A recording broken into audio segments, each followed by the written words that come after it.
ڈالروں کی اب یلغار.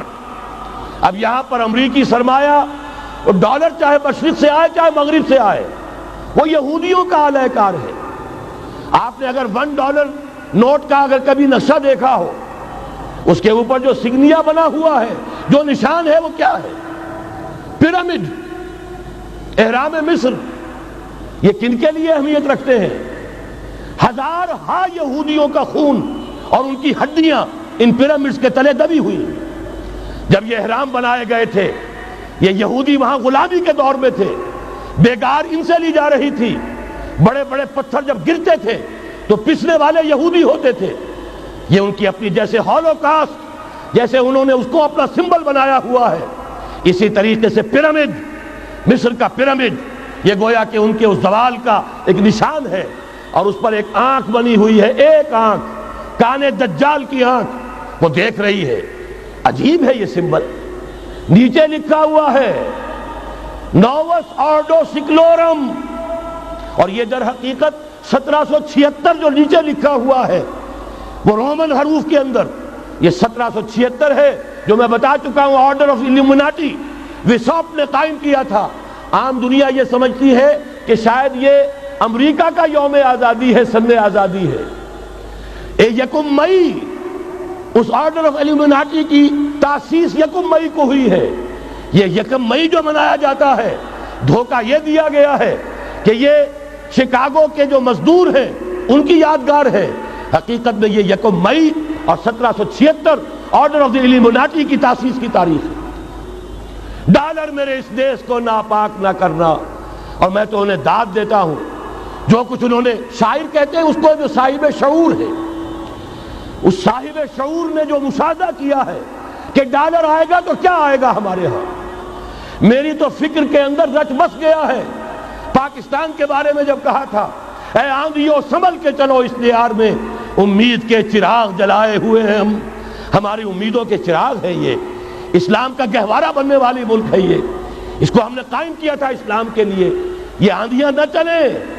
اس ملک کو ہم نے اسلام کے چراغ جو ہیں ہم نے اس میں روشن کیے ہوئے ہیں. اے آندھیو سنبھل کے چلو اس دیار میں، امید کے چراغ جلائے ہوئے ہیں ہم.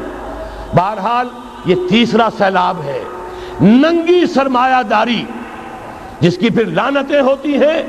ایک طرف فقر، ایک طرف احتیاج، ایک طرف بھوک، ایک طرف دولت کے انبار. پہلے بھی ہمارے ہاں فرق کم نہیں ہے، لیکن اب جو ہوگا، اگر یہ بات پوری ہو گئی تو وہ ننگی سرمایہ داری. اور سرمایہ داری ہی در حقیقت یہود کا سب سے بڑا ہتھ کنڈا ہے. یہ بینکنگ کا نظام، یہ سارا کا سارا سودی نظام، یہ IMF، یہ ورلڈ بینک، یہی تو ان کے سب سے بڑے ادارے ہیں. تو واقعہ یہ ہے کہ 3 طرف سے ہم پر حملہ ہو رہا ہے. اور یہ سود کے بارے میں کیا کہا تھا اقبال نے؟ از ربا آخر چمی زائد فتن. اس سود کے ام الخبائث کے پیٹ سے سوائے فتنوں کے اور کیا برآمد ہو سکتا ہے؟ کس نہ داند لذت قرض حسن. کسی کو قرض حسنہ کی لذت یاد نہیں رہی. بغیر سود کے قرض دو.